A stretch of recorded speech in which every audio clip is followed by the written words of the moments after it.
संजय कहते हैं, महाराज, अपनी सेना का यह विनाश भीमसेन से नहीं सहा गया। उन्होंने गुरुदेव को 7 और कर्ण को 10 बाणों से घायल कर दिया।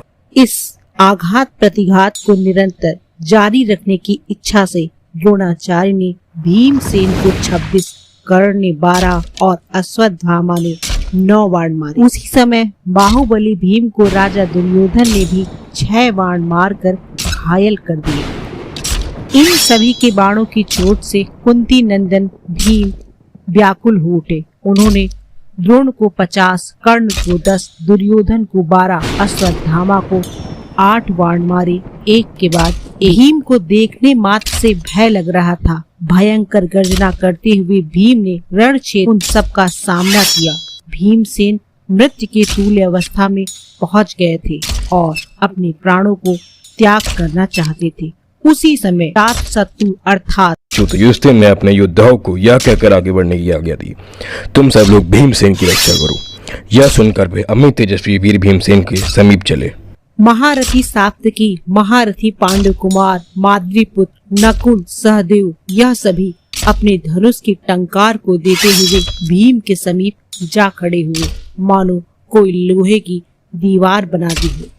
हे राजन, परंतु उस समय रथियों में श्रेष्ठ आचार्य द्रोण ने घबराहट छोड़ उन सब अत्यंत बलवान समर भूमि में युद्ध करने वाले महारथी वीरों को आचार्य द्रोण ने रोक दिया। किंतु हे राजन, पांडव वीर मौत के भय को बाहर छोड़कर आपके सैनिकों पर चढ़ आए।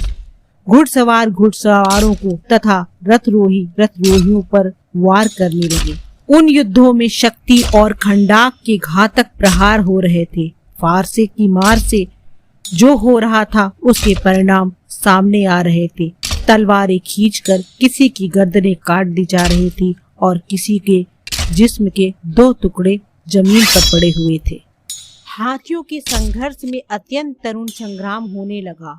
कोई हाथी से गिरता था तो कोई घोड़े से ही औंधे सिर धराशायी हो रहा था। हे आर्य, उस युद्ध में कितने मनुष्य बाणों से विदृढ़ होकर रथ के नीचे गिर जाते थे।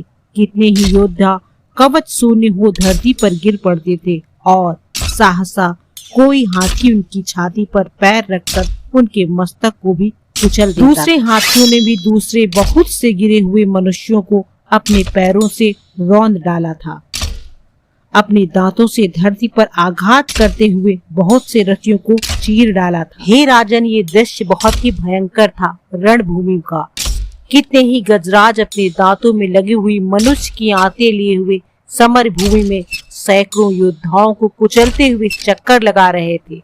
हे राजन, महाभारत का ये युद्ध बहुत ही विनाशकारी तथा मार्मिक होता जा रहा था। पिता रथ के द्वारा युद्ध के मैदान में आकर पुत्र का ही वध कर डालता था तो पुत्र भी मोहवश पिता के प्राण ले रहा था। इस प्रकार वहाँ मर्दन शून्य युद्ध हो रहा था। यह कहते कहते संजय के दोनों आँखों में अश्रु भर आए और उन्होंने अपने हाथों से दोनों आँखों को बंद कर लिया और बड़े ही मार्मिक स्वर में बोले, हे राजन, मैं इससे आगे आपको नहीं बता सकता। दोस्तों, आगे के वीडियो में द्रोण पर्व में हम 119 भाग में और भी मार्मिक पहलू दिखाएंगे जो संजय देख पाने में असमर्थ थे।